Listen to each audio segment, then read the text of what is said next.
Hi everyone, welcome to the Afio. Welcome to another episode. We're so excited. Finally, we are out of the month of love. Now we're in the month of women. Yani, men cannot catch a break. But not saying that love is just for women, but We all know. we all know. We're so happy to be back again. Yeah, my name is Lucky Gondo, one of the co-hosts of We Are Fio, and we're really happy to have you here today. Thank you. I'm Wihaki Omboy, the other half, of course. Yes. Yeah, she looks like a guest, right? So at Nikamako Haiti to come here, I'm just like, oh my god. So I'm preparing for March. It's a new month. So I'm like just chill, after the whole Valentine. yeah, you know what talk on what not your enjoy. Sisi what was so I thought that try was to left. Raka. Chill. Hiyo ilibaki for that episode in February. Tuko March. Where? New month, new me, new things. What happens? And if you have not watched the episode we are discussing, you need to watch it. You need to catch up. Yes. Catch up. Go learn on how to convert. Those who are struggling, what soccer. This is not what this episode is about. Oh yeah. Sorry, man. Like today's topic is so serious. Like, yeah, this is just like to just lighten up the mood. This is how you know, like how when you get anxious about talking about something, so you first like, just make jokes about it, or like when you want to have a serious conversation with someone. Yeah. Usually just throw in some few things, In your just give them icebreaker. hints.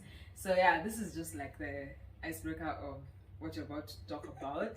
But before we do that, make sure that you have subscribed. Actually, like 70% of people who watch our videos have not subscribed. Yeah, so please like subscribe, hit the notification bell so that every time we release a new episode, you're able to get notified. And plus, this is the way you get to support us. We don't have like a place where you can come see us or something of the sort. I feel like this is the best way you can support our content. Yeah, tunaweza fungua crowdfunding page by the way. And then we put the M-Pesa pay bill. Down here, please. Tafadhali. But yeah, that's how you get to support our content, but we really appreciate the love that you've shown on our last 2 episodes. I know people have really enjoyed the content, and we are planning to have better and more content and just improve the way we action this. So yeah, please support us. Make sure that you also follow us on all podcast platforms. I think Spotify, Apple Podcast, Apple iTunes. I think the Apple Podcast. And Google Podcast, they all have like a follow plus Apple June podcast, men ko follow. So hit that follow and also hit the notification bell so that you also get notified in those platforms. Yeah, and if there's a platform that you think we should be in and we are not, please make sure that you DM us on our Instagram page at we_r_fio. We are also on TikTok at we_r_fio. And feel means figuring it out. Yeah. Not For you. and Fion. no, for someone told me something so silly. What? Something to do with what feel means, and it was just like out of this world. So we are figuring it out. So we are feel, so we are feeling. Yes. So that's what FIO stands for. So for FIOI, I don't know. Yeah, please do not rename us. Yeah, so today's conversation, and I like today's conversation because I feel like it's something that we are going through every single day. It's something that we go through a lot in our 20s. It's something that we are going through a lot. I think just essentially in life, right?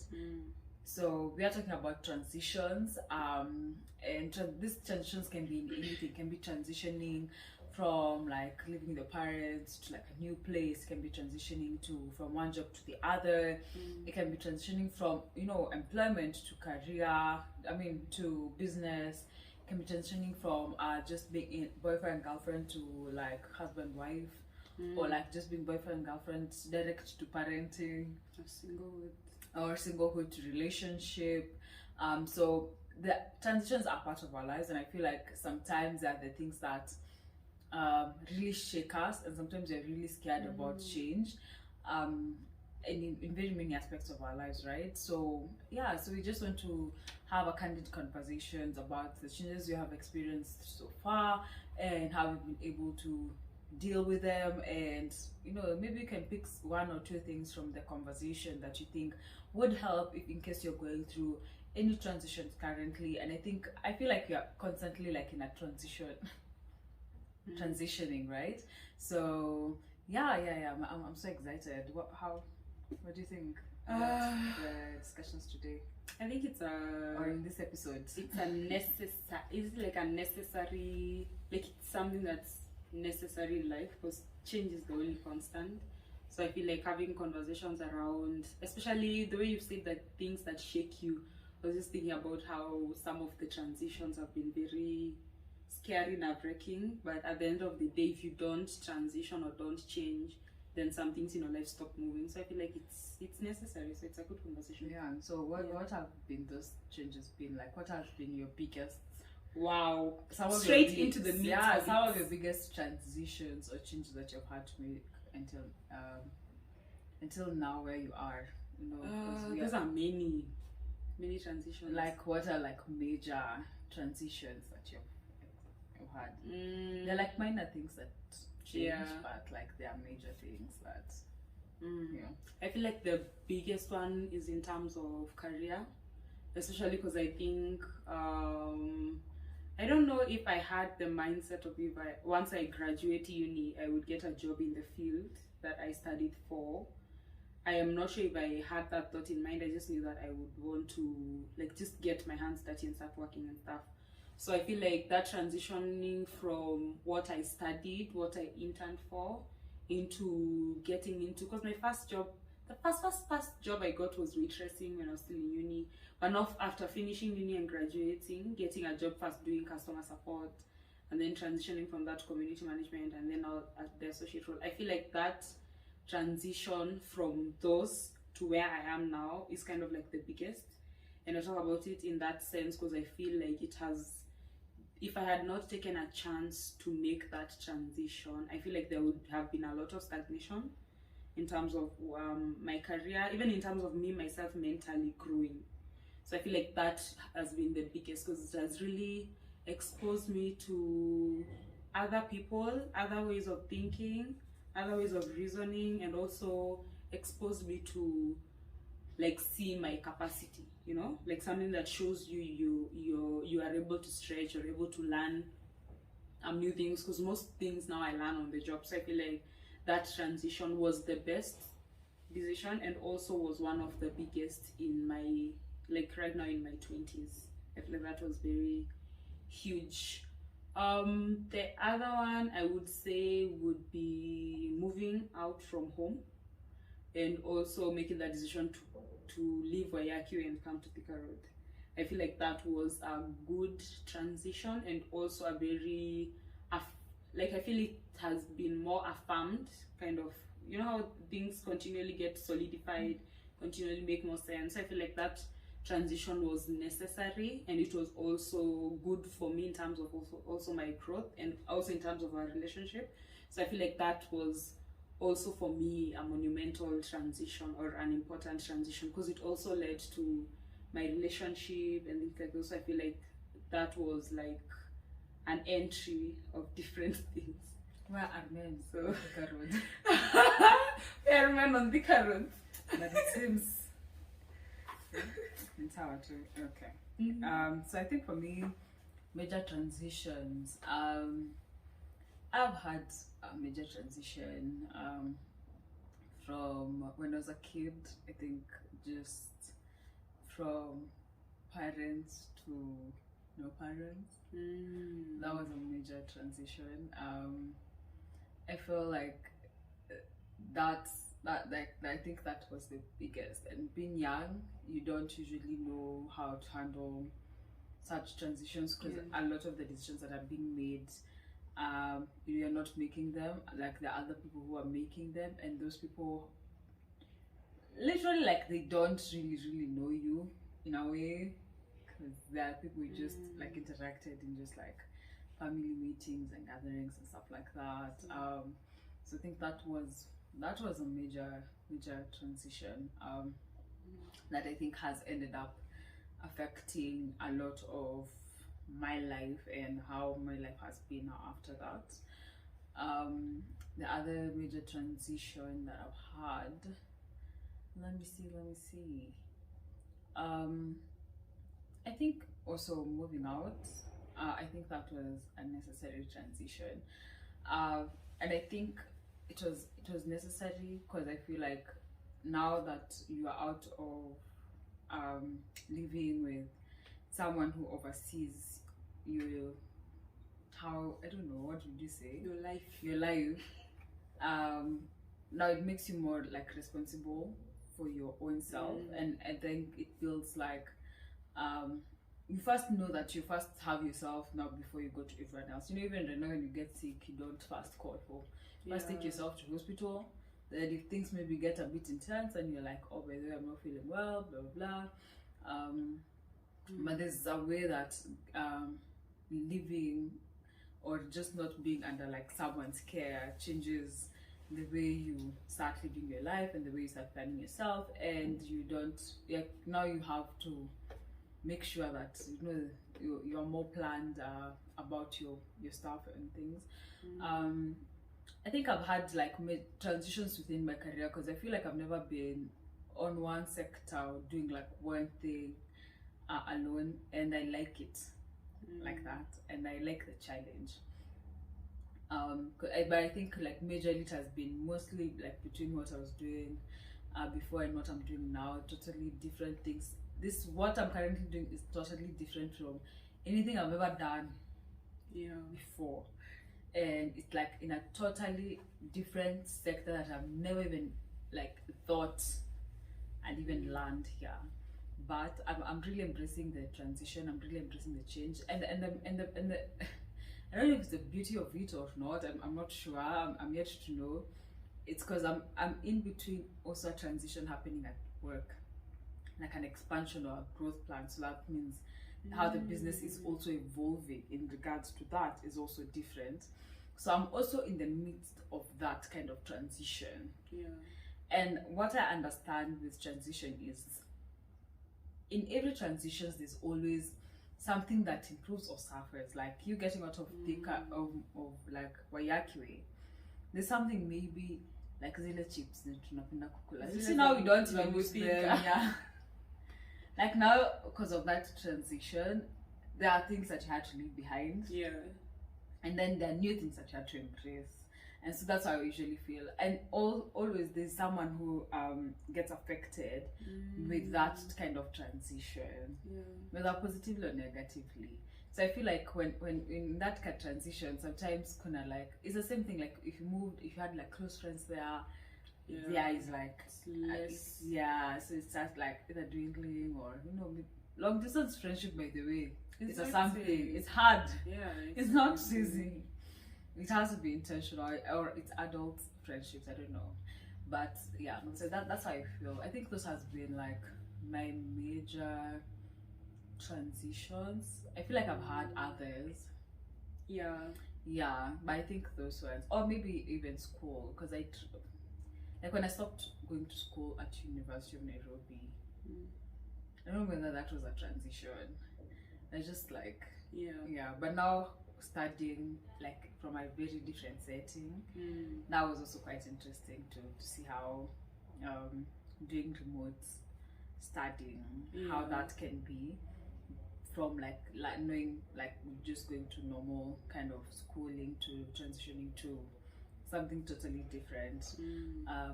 But I really loved that transition. I think it was a good decision. I feel like they're opening, it's like one transition has a lot of things that it kind of unleashes. And it's like, I feel like when a change or an opportunity comes that things have to change, there's a way that first there's a lot of uncertainty, and I think that's what makes it so scary, that you're not sure how it's gonna go. So they usually have an option of like either limping and go for it, or like be okay, you know what, I'm good, I'm okay until next time, and so you don't take the leap, so you don't see, you still maintain at the same place. But when you take that risk, you don't know whether if you come to Thika Road, it would have been a good experience, someone may be, you know, like there are a lot of things that might happen. I remember that the notion of Thika Road. Oh, when you live along where you're like, what is Thika Road? Yeah, because that personally, I never ever thought that I'd ever stay on Thika Road, and I used to say that. Yeah. Me stay on Thika Road, Exactly. that overly population area. Me look at you now. Me now look amongst the 1 million people. Kwanzaa, you know, because people ask me like, oh, so where do you stay? I say where I stay. Then they're like, oh, so you used to Nini there? I'm like, no. Then they asked me, okay, so how did you get there? I told them, I used to work there. Okay, and now where do you work? I said, no, I'm like, I went to where the offices. I'm just like, I work from home. And what are you doing there? What are you doing? Like, Thika Road. What are you doing in Thika Road? I'm just like, Nahama. Relax. No pressure. Yeah, so it's usually no shades. But how on the transitions that you have anticipated for, how do you prepare yourself for those transitions? And the ones I've anticipated for. Yeah, because I feel like there are transitions that happen that you don't anticipate for. They just happen. I feel like maybe the one I might have, okay, at the beginning I don't think I anticipated when we had the company restructure. I feel like that, but that was one of the ones that really shook me, you know, because it has the whole sense of your job security. You've moved from home, you have your bills, and then all of a sudden they're doing a restructure. So that's kind of nerve-wracking, and that transition, the way you were mentioning, that transition really hurt a lot of people and really elevated a lot of people. So I feel like even in the transition, even in that confusion, I had people who were holding my hand and kind of like preparing me for the opportunity that I would get from that transition. So I had like somebody amongst management who was like encouraging me. Like you could tell that there was an aspect of you would stay, but you know, you are never certain. You don't know what's being talked about behind closed doors. So I feel like in a sense, I knew that there would be an opportunity to elevate or like get a better opportunity within the organization, but it was still very nerve-wracking. So I wouldn't say like I really prepared, but I also had the mindset of, if it comes, then I would want to do my best at it. If it doesn't, then I know this is not what I was meant to be doing at this point in time. So there's also a point I reached, and I was like, I had an acceptance where you're like, you can see a transition happening, you don't know which side of the coin you will go to, and you've reached a point where you're like, if it falls on either one of the two sides, then I will allow myself to feel my feelings through it, because it's very traumatic to some degree. Feel your feelings through it, and then after that, then I would figure out what to do.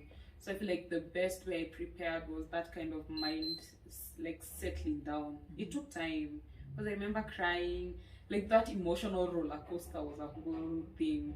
But then after now, just thinking through it, I was like, okay, whichever side it falls, it's fine. At some point, I'll need to find a way to get my footing. And I think that mentality of, it can be bad, but it doesn't need to like break you to a level where you cannot move. I feel that kind of mindset, and also having people who were like showing me or giving me guidance or holding my hand, you and James, like I feel that kind of support system also helped me get through that transition, because I feel like that was a very difficult time. So I don't know if I prepared enough, but I think it got me through, and I believe whichever way it would have gone, I think I would have been okay. Okay. I think either way, like in transitions, whether they're good or bad, I think in a bad way or in a good way, I think everyone usually have capacity to like go through it. I think we have enough, like, and I'm also a believer of like, if something is meant for me, it's meant for me. So when I got like when I got my job, I was just like, I know this is like so different. I'm not sure even if it's something I'm really interested in or not. But I was like, if this, I feel like if something was not meant to be, then it wouldn't have been presented to me. Like, Yeah. they would have just said I'm not like fit for the role or something of the sort, and I'll just be like, okay, so maybe that was not meant for me. Yeah. And so sometimes when things happen, then I think when they happen for you, I'm usually like, I need to understand in this season or in this timing why this has come to me, or what does this opportunity say. And I found like there's so many sync. I feel like there's a way me taking that opportunity and school and stuff, like I feel like so in sync, in a very beautiful way. And until like sometimes I'm just like, this was like meant to be, like this was something that was meant to be. And if I freezed out and was like, you know what, I don't know anything and I'm not gonna take it and stuff like that, yeah, I would have ended up losing an opportunity. That maybe, yeah, I feel like this would be a culmination of something. And so yeah, for me personally, when I know like change is coming, I think I first need to feel like I need to see myself in that change happening. And so I like visualizing things in my head so that I can see how things would be if I do that transition, right? So like tomorrow I'm about to do a transition, so I've already seen myself in my head, and if I'm comfortable with that picture in my head, it becomes easier for me to go through a transition. My first transition, like for my parents, I don't know, I feel like at that point I could not tell anything because I was too young.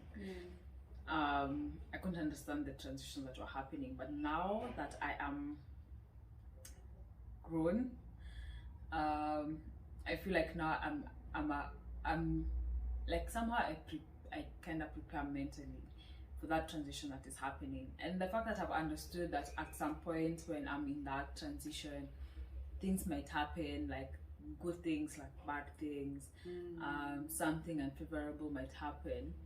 I'm usually more at peace with, despite whatever like happens. You know, I'm not usually like bitter about it, because even right now with work, there are things that I feel like, because we are in that transition, like we are like the beginners of some sorts in regards to what the company is trying to do. Yes, there are things that I feel like maybe we are kind of missing out on, or some things are not figured out as fast as maybe other places, and it's because of that kind of transition. And understanding that you being the person in between there, that these things will happen. And I told my boss, like, I understand that these are things that everyone is trying to figure out, and I'm okay with that process because I've already made peace with it. So I think first I just visualize it in my head and try to like weigh the situation and like know how I'm feeling about it. Do I feel confident in the situation? Can I see myself like getting over the situation? And then after that I go for it. And I think I don't know whether being risk averse, or what's the other word? You're either risk averse or you're a risk taker. Yeah. I don't know. I think I'm a more middle, and so I tend to sometimes just do it and then wait and see. So sometimes I'm that kind of a person. So I think that person kind of like, I don't know if it's a personality trait that also gets me just being ready to just move and go. And I like challenges, so any place there's a good challenge, I'm in for it. Yeah, but I think I know a lot of people have problems like when that transition is happening. So how have you like overcome that fear of change and not being like maybe that's too big? And I think this can be brought together with like imposter syndrome, feeling like you're not good enough, mostly if the change is positive. and it's huge, you know. Yeah. And not just career wise, even in relationships, sometimes people feel like they're not good enough to be in like good, healthy, secure Yeah. relationships. Yeah. So how have you dealt with like the fear of maybe not being good enough, or the fear of or the self-worth of something being taken from you, and asking yourself like, why am I the one who's going through this kind of transition, because maybe it's not a good situation. Okay, that's a loaded question. Yeah. I come loaded. I can start with a good transition. I feel like most of the times when I know something is about to happen, I would really try to immerse myself in things that would inform me about that transition. So I feel like even for the things I'm anticipating to change or to transition into come like next year, I'm putting myself in content or like reading or like going through material that would help me deal with that transition when it comes through. So this is for, let's say, for 2024. So I feel like right now the way I'm better preparing is really trying to what's the word? Is it accumulate or acclimate? Something like that. Like to just put things together that I feel would be very good resources for that transition, or like for when that change is happening. So I feel like that is also a way of helping me deal with it, regardless of how it shows up. I feel like it would help me be in a space of, I came with my tools and this is what I was able to bring into that change, even if it didn't go like as I expected it. So I feel like that kind of gives you confidence to venture into the change, because you feel more empowered and you feel like you have a little bit of stability, a little bit of know-how, even if it's not everything, because it's a change, it's not everything, but at least on the surface level, you know the basics. It's like when you go into a meeting and you have no idea like what that conversation will turn into, but you know the agenda. Even if you don't know the nitty-gritty of it, you know top notch what's going to be discussed. So I feel like having that top layer of just trying to understand what is coming and trying to prepare as best as you can, or as best as I can, is one good way I feel for me. It just helps me prepare for that.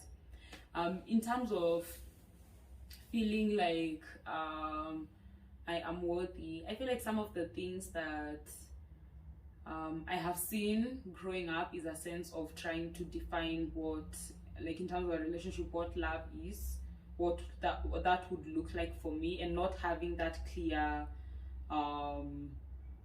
view or example of what it looks like, or having an example of what you think it would ideally look like, you know. So I feel like in most ways of how I've grown up, the concept of love didn't make sense, because it felt very violent, it felt very abusive and very suffocating to a sense. So transitioning from that and being able to find a sense of love for myself, and then being able to push that out and say, okay, I am worthy of loving somebody and worthy of getting love from somebody, and not just love that you saw, but love that you can actually say, okay, this makes me feel peace, makes me feel comfortable, and all those things. I feel like that took a lot of time to get there. I think really exposing myself to learning new things, especially in that regard, learning to see love in a different lens, you know, reading content around it or listening to stuff around it. That kind of exposure is one of the things that helped me take the leap. And also just trying out therapy, which really exposes your wounds and your issues in such a way that you're able to see you are separate from the problems or separate from the things that happened to you. It's just an influence of what happened, but you are not part and parcel of the things or the issues that you saw growing up. It's like if you continually tell yourself the same story about your past, you will continue being that version of yourself. But then if you unlearn some things, you learn to let go of that version of yourself and embrace who you're actually supposed to be. So I feel like in that sense and learning some things and getting to a point of actually being bold enough to tell myself I deserve that kind of love. And I remember when I told you and Gina, I know I deserve that kind of love. I feel like getting to that space is also one of the reasons I was able to like just jump head on and be like, you know what, whatever goes, however it goes, if it works out, cool. If it doesn't work out, that's still okay. At the end of the day, we'll have really put myself out there and really given it my all, even if it doesn't work out. So I feel like just taking the leap is never easy, but I feel it's worth it. Because you can imagine if you decide never to change anything, like you grow up. Let's say I decided after school I'll stay home, I won't move out, I'll stay in the same job. Years go by. I feel like it would be sad. Like if you watched your life on TV and that's the storyline. That's if somebody told you, give me a story about your life, and that's the only thing you have in your like concept notes. I feel like it would be really sad. So why not make it exciting and just take these chances, regardless of how they would go. How I overcome fear. I think when I'm transitioning to something new, maybe professionally, first I usually adapt a learner's mentality. I'm just like, I'm here to learn. I don't know anything, but I'm open to learning new things, and I know I don't have to know everything. But the fact that I'm here, that means I have capacity to learn and understand. So that's how I usually do it. But there are times that where I was just like, oh my god, am I doing the right thing? Am I doing the wrong thing? Blah blah blah blah blah. I think just I personally, and I think I've said this so many times in our previous episode, first I tap into things that I have done before. So if I did something before and it went well, then I'm gonna tap into that feeling, then to give me confidence to do it again, right? So I usually just like oh, last time I did this and that was good. So and people like the people maybe who are overseeing it say I did some good job. So this time that same feeling that I'm gonna tap into to give me confidence. Because you know sometimes when you're doing thing the first time, you're kind of like and then you do it and then you get like criticism that breaks you down somehow. And so sometimes it's good to like tap into the good times or your wins that you have had before to give you the courage to know that you're actually worth that change or that transition. And even if, for example, in the midst maybe the transition is maybe losing something, I think tapping back to knowing that all these good things, you know, being grateful, though it's hard, but gratitude can hold you down in the times when you're going through not the best of things, right? Just being grateful for things that have happened. It motivates you, gives you hope, you know, it makes you feel like you're not maybe the loser that you think you are, or the person who's not worth that maybe certain job that you've been retrenched in. Because the first time they took you, they knew that you are good at this, right? So you know, appreciating those moments where great things have happened gives you the courage to like lift yourself up and do something, because now you can see, oh, I was able to achieve that. So even this it's just another bump, and I'm going to get over it. And sometimes it's hard. It's so hard to see the good things when things are not working out. But that's the thing that you need to be like conscious of, because sometimes you get so overwhelmed by things that are not working out, and they can like overpower you. And so you need to like just small things. It can be either writing down or just you know, just small things that uplifts your soul, that makes you feel good. So putting yourself in such situations that you're feeling good about yourself is really important. And also like not looking at that one thing from like one lens view. So like for example, not being like, because this is not working out, then the rest of my life is not working out. Like you can also use other scenarios in your life. It can be like maybe you're really in a very good relationship but work is shitty, or you know your work is doing well, and so maybe it helps you deal with maybe something you're going in a relationship with. You know, maybe you have a problem in a certain relationship or something of the sort. But also like not looking at where from everything from one glass and then just trying to see everything, but just like being able to use also the different experiences you're currently having in life to help you with the different transitions that happen in a specific part of your life, because transitions don't always happen like in the whole part of your life. Sometimes it's just like a specific part of your life. So I think for me that's first thing, just like adopting the mentality that I need to deal with that transition. It's very, very important for me. It helps me just understand that situation I'm in, and then I'm able to adopt that kind of mentality that I need to adopt at that time. I think the other thing when I deal with fear, I think also just asking for guidance. If I don't know something, just ask. If you don't understand, just ask. That happens a lot in my career. Maybe that doesn't happen so much in my personal life. I don't share a lot personally. Like I can be going through something and I'm very quiet about it, or someone might not even know I'm going through something.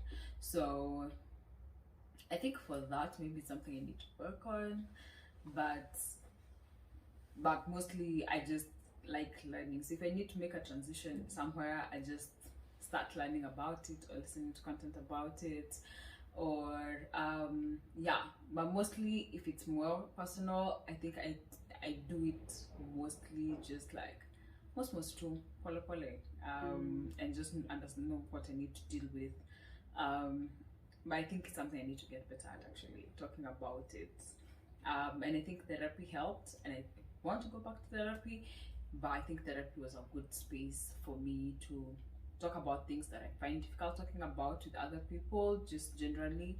And so it helps me with that transition. But I do a lot of things mentally, so if I'm able to kind of see it mentally, I'm able to go through it. So even if I go through like some situations that is really, really, really bringing me down, I talk to myself. I'm just like, Leah, this cannot be the thing that is, or Leah, you have gone through this, though you cannot do this, or this cannot, like you cannot let the situation bring you down, or you got this, you might not be clear on what you need to do, but you can be able to achieve this. So I think talking to myself really encourages me. So like I disintegrate like me, myself, and I. So we have a meeting, three people, and have a discussion on the whole situation. And I'm also an advocate of like being very honest with yourself. You don't need to be honest with yourself loudly, but you can be honest with yourself internally, and that really helps to help you deal with things. And so if it's something that if something that you did that cost whatever, you're able to be like, okay, this was like on my end, and I maybe need to improve 1, 2, 3 things. You're able to be kinder and gracious to yourself at the same time. So I think that's some of the ways that I deal with it. I also like compliment. If my boss tells me like I'm doing some good job, now I'm like, okay, we can move to a bigger task. So that helps with also, I think, the imposter syndrome kind of thing, where you're fearing to go for things and opportunities because you feel like maybe you're not good enough and stuff like that. And so I think never reject a compliment.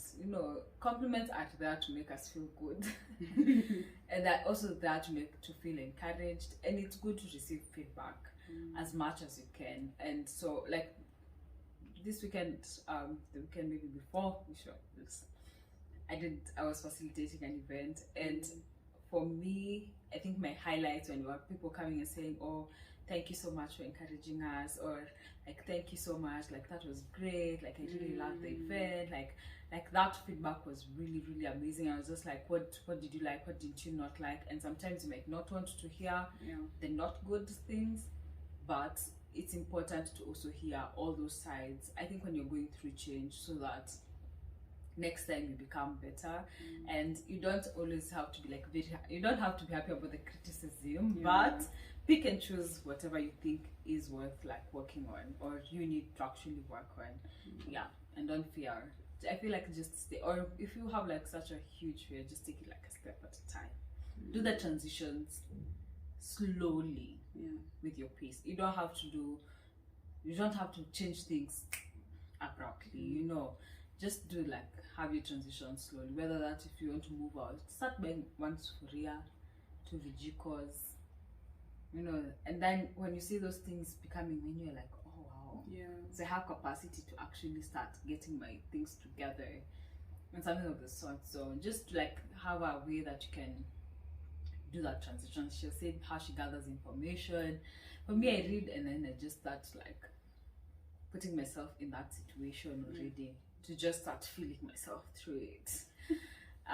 So just have a way in which like I feel that helps. And I know this being Women's Month, March, and I think a lot of women deal with imposter syndrome, mostly when it comes to growth and opportunities, and making those transitions. Sometimes we feel like we are not good enough, and sometimes we feel like maybe we are not worth the opportunities that we have.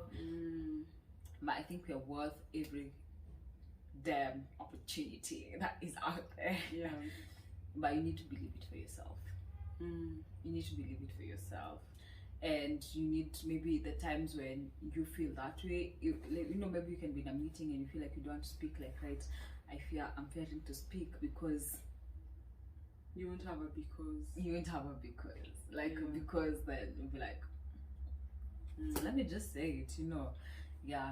So I feel like you know that you deserve the whole world. And the world is your oyster. So I don't know why they say oyster. No idea. And you also have no idea. I just know the word. No, just like the world's like a football playing around. Like I think you make it the way you'd want it to be. And remember there was a preaching the last Sunday but when where there's, I think I can't remember the exact verse, but where like God gives us life to live it. Like He wants us to enjoy life. Like He wants us to live it in its fullness. So I feel like you containing yourself in a certain place because of fear, you are not fulfilling why you're here because you're not living your life in fullness of it. And so, and you know, when you're kids, you don't really have this. It's true. Imposter syndrome I don't remember thing. It gives you so much courage. You're just like, yeah, mommy, yeah. And it's like, and for right now, you can't ask your mom some questions. You're just like, it's hectic. But I know that there's content around that. Like when you're a child, you thrive in failing. Because the moment it's actually what happens to you. You thrive in failing, such that if a child is playing football and they get hurt, they'll go like in the evening and cry it out. They get wiped. The following day, same place, and they're not like, they don't fear failure at that point. I guess as you grow up, you kind of now start allowing more of like the outside in instead of being inside. Like you allow it to kind of like just make you mute. So that you are so scared. It's now the world coming in instead of you going into the world. So it becomes I feel it becomes very difficult. Actually, it's a podcast I think I was listening to, and they were saying how the voices that you heard, most of the times you're usually acting on voices that you are told, or like something was said about, and something was said consciousness. It's not in your, it's so in your subconsciousness. So sometimes when you're about like to say something, then you feel like, wewe kwa nini unasema hivyo? Something your mom said. Oh, kitambo. And so you feel like you can't articulate yourself because you're like, na nikisema kitu. And you can't explain why you're like that.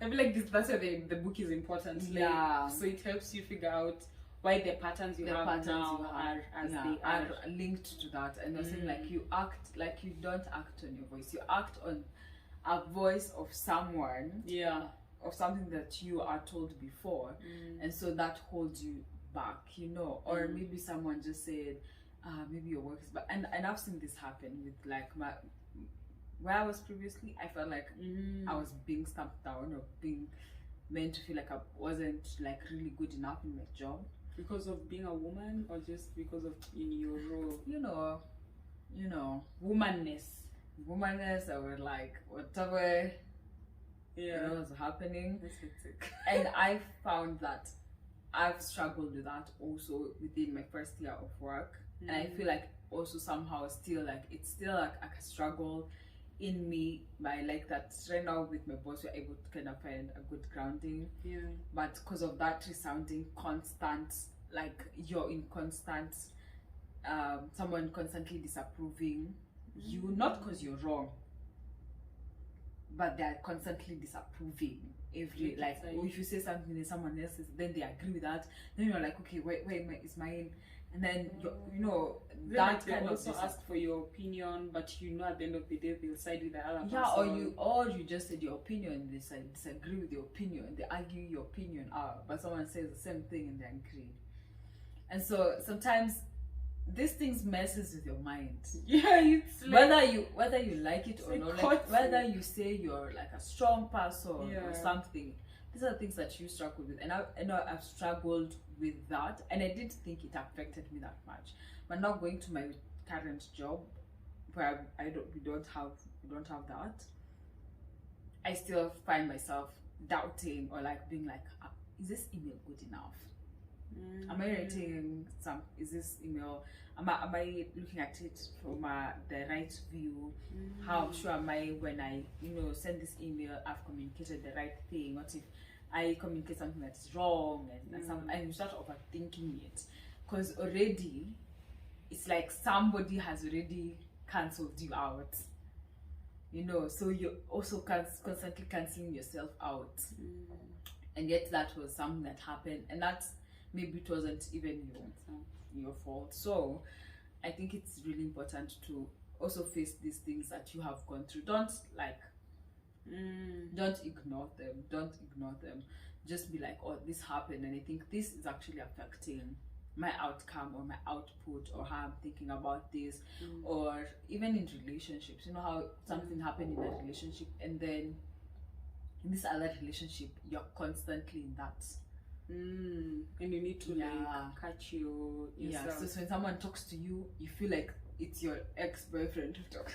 You start arguing, but not from the point of what is happening here.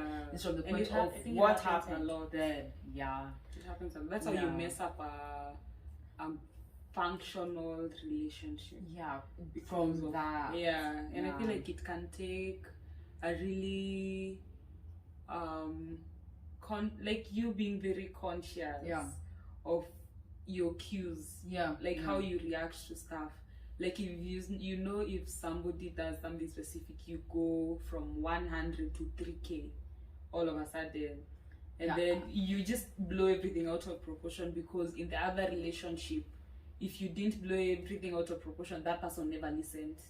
If you didn't argue and raise your voice, that person never took you seriously. And now you take that to your relationship, and this guy is chill as, and then you're there shouting, thinking it will come across, and this is a different human being.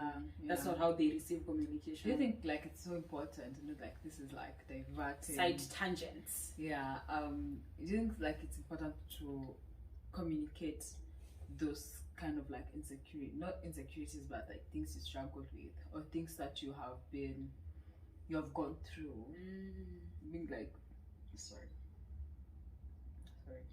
being like but this happened to me, and so because of this happening to me, I sometimes tend to shout when in an argument, or do this and this and this and this. So sometimes when you see me do it, it's usually a reaction. But I think for me, even as you say it, I think it should have like I'm working on it, or like there's a process, if you, because that means you're aware that you shout, and that means you have like an acceptance of that behavior. But do you think like it's important to communicate that to a partner? Because I personally feel like you should. Like I think someday I told someone like something they did, I was like, you know what, I've seen this happen before in previous situations, and it made me feel this way, so I'm feeling this way now about the situation, and I'm not for it. I think it's it's important. It is. I feel like it's one of those things. If you don't communicate about it, and it shows up in the relationship, and then at that point you the other person will not understand. Yeah, they won't understand because you're dealing. I don't know. You know that sometimes when you say you attract the same kind of people, you date the same kind of people, but fundamentally you don't. In what is like the core of that human being, it's very different from the other human being. Even if surface level those guys like do the same like thing, similar kind of stuff, like this is a very different person. So I feel like that transition of you getting into that new relationship should also encompass you communicating some of these things. I feel like but you need to be like so aware. Like you need to have sat down and thought, very aware. This I'm like this, or when something happens, you're like, oh, now I can see why this is actually coming to be. It needs a very high level of awareness, because I remember when I started dating, at that point I don't think I was in a space to really articulate some of those things, but I articulated what happened in my past relationship and some of the insecurities that came with that, you know. But even in that kind of insecurity, I didn't, you see how if somebody, let's say for example somebody cheats, you would expect that when you go into another relationship, if it's the phone, you would check the phone and things like those. But that never stuck with me, because that's something I would never want to do. But there are things like, let's say one of my responses to things that really shock me or anything violent is me freezing and shaking. So that's a reaction to even somebody shouting at me. I don't know how to react about it instantly. I can be like really mad, but at some point you're like, you don't want to hurt the person, so your mode there is freezing. And that I was only able to communicate, I think, after like a year in the relationship, where I was like, if we are in a situation like this, you cannot rely on me. If we are in a situation and things start becoming violent, I will be immobile. I can't move. You need to help me. So those are some of the things that even though I had already transitioned, those are some of the things that I communicated as I got into more comfortable with the person. I think you should. And more comfortable and more aware. Like we were constantly doing that personal work and stuff. So you actually unearth some things, you're able to trace it back home. And so that kind of communication becomes easier, because you're now in a space where you trust this person more. You know they would not minimize even minimize it and be like, how can you have such a reaction and you're a grown-up, you know? Like, you know, that person won't minimize, you trust that person, so you're in a better place to communicate. It happens. I was watching something where someone used something to what should I say, to nullify someone, like, oh, but you are about this, you know, even say this, and then like then the person was like, you mean you're using this to weaponize? You're weaponizing my words against me, like you're using my words against me. You know, and I think that's a red flag, and please get out. I'm sorry. Leave. So I think as we close up, what are the things that ground you during change? What are things that ground you? I think first of all is faith. And I think that was really, you know, I was watching, you remember the show I was watching on Netflix called Njinga? African Queens. It's on Netflix. It's really good. Actually, for Women's Month, I would encourage anybody to like just listen to the story, watch it, because it's actually a true story, and it was very empowering. So I feel like faith, and when I watched it, I saw how, you know, how Christianity was introduced, but I also saw how they respected their God in the way that they knew God at that time. So I felt that really grounded Njinga in like standing up against the Portuguese and slavery and all those things, because any decision she made, she had to consult the ancestors, like her council, you know, like these people who represented God or superior beings and things like that. So I felt like, yes, we might not have had that version of Christianity, but it felt empowering to see that in everything she did, she was grounded in that. She molded herself and changed to what the Portuguese wanted just to make sure her country was safe, but that never was one of those things. So I feel like faith is one of those things that really ground me, just a sense of I really believe in a higher power and a higher being, and that the universe is for me, not against me. So things like those really help me keep grounded.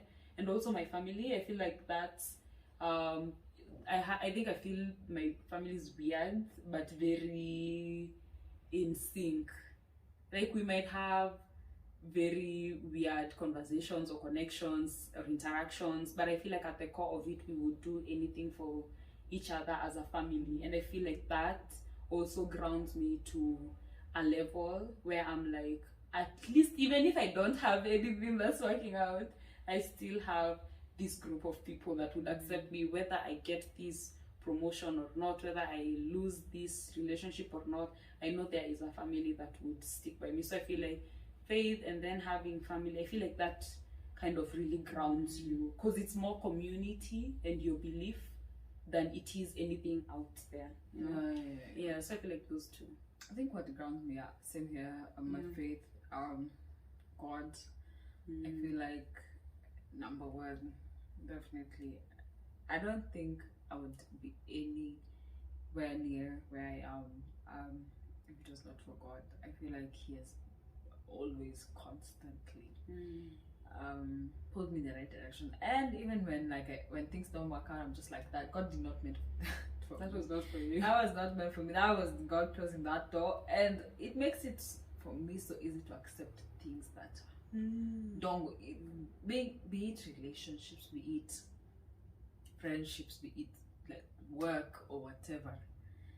I'm usually just like, if God wanted it to happen now, it will happen. If it's not now, He'll work out something to make sure that it happens at that time. And that just gives me so much peace, because I'm like, He is in control, so I'm good. I think the other thing, the same thing, family. I think right now, as things progresses, I think because I think we're also grown, we're able to have better relationships, And they're seeing we're grown. Yeah, And they're seeing we're grown. yeah.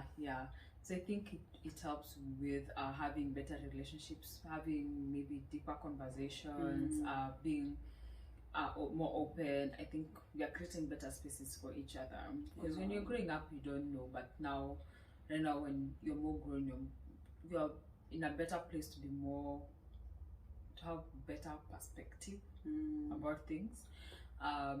So I think that has also helped. And I think the other thing that has grounded me is just believing in me, believing in myself, trusting myself. When I don't trust myself, I make bad decisions. When I'm in conflict with myself, I'm more likely to be not very settled. So I need to be at peace with self. I need to be calm. I need to trust myself. I need to feel I'm good with myself. And if that's not happening, then there's a lot of things that have a lot of disconnect. I feel like all this other thing also peg on how okay I am with myself. So when I'm feeling like I'm not okay within myself, then things are not going to align properly. So I have to be okay with myself. I need to be gracious and kind and loving to myself. And I think when I feel that way, then I'm able to be a better person, I think, just to everyone. And just knowing how to take care of self is quite important. So I think I ground myself with that, and trusting myself. Like trusting myself, I can do something. That usually, even if God gives me this opportunity and I don't trust myself to be able to see myself through that situation, then it's not going to happen. So I make sure that I'm grounded within myself, mostly when it's about change and I need to show up for myself. it's really, really, really important. Yeah, and that's the end of that conversation. I think it was quite deep. People say I ask deep questions. I stop. Or like, lies coming. You need to prepare emotionally, mentally, you know. You need to be ready for anything. I need to be ready for hard, tough questions.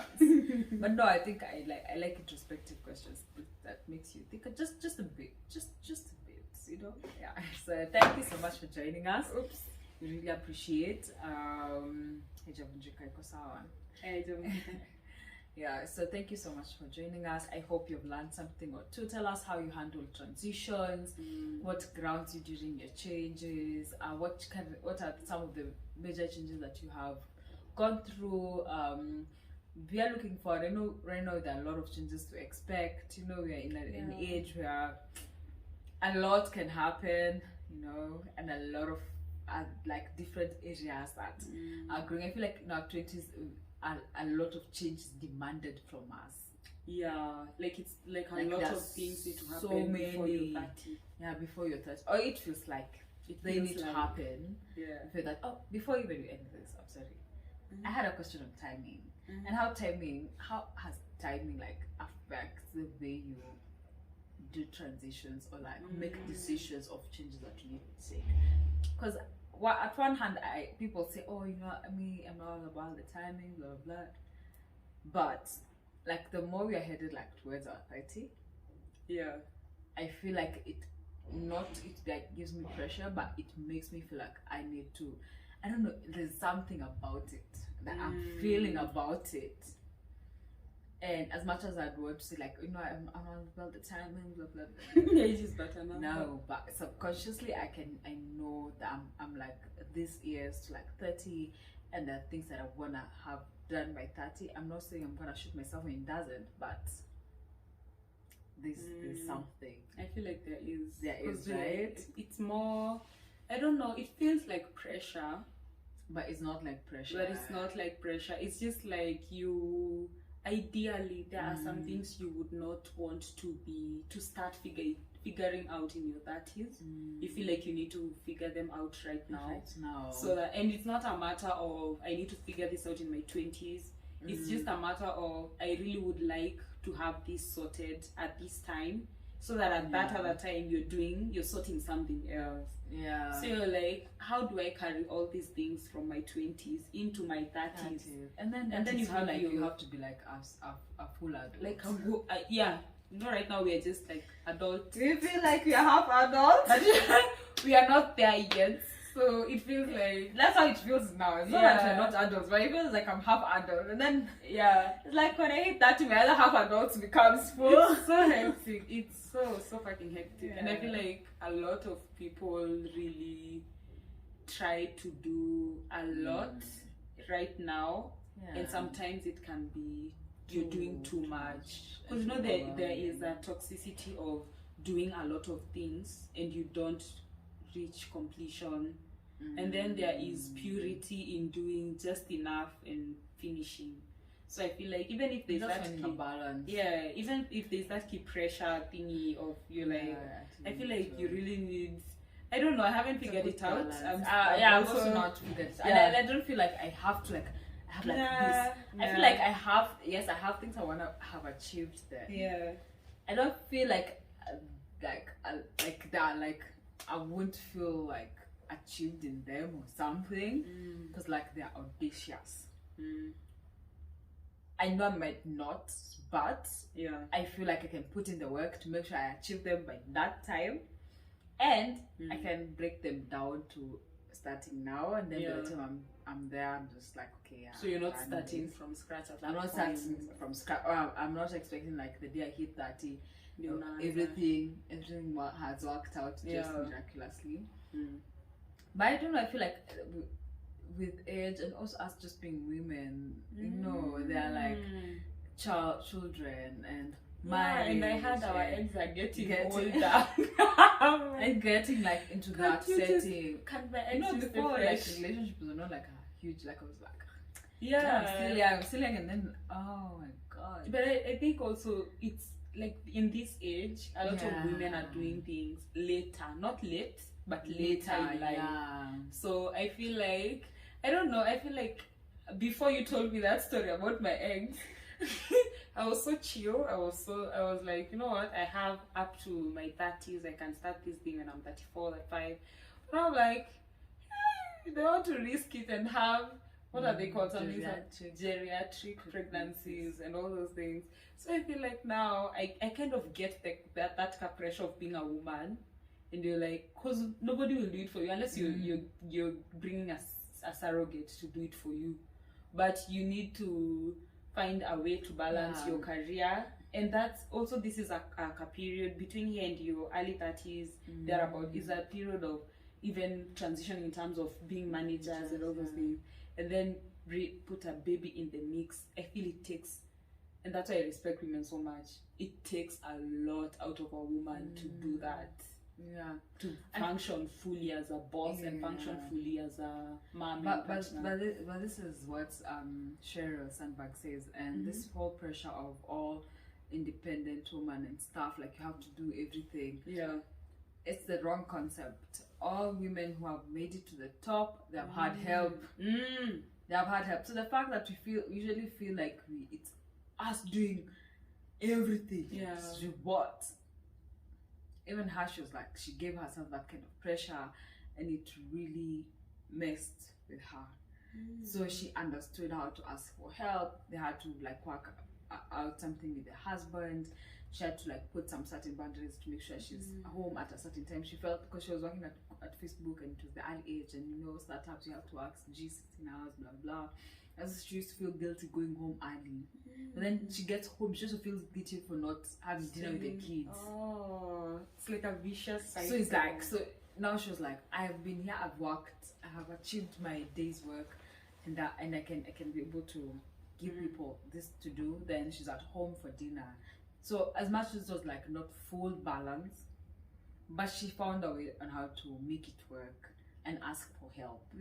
So I feel like, don't feel, because the month is embrace equity. I feel like embrace equity in a way, because equity is creating a way where it's not everyone on the same platform, it's not equality. It's trying to find like a balance that everyone is. So I think even for us as women, even in our own individual lives, find equity within the things we do. I don't know if it makes sense. Like trying to find a balance. Some things will need a higher platform at some point, and that would keep changing.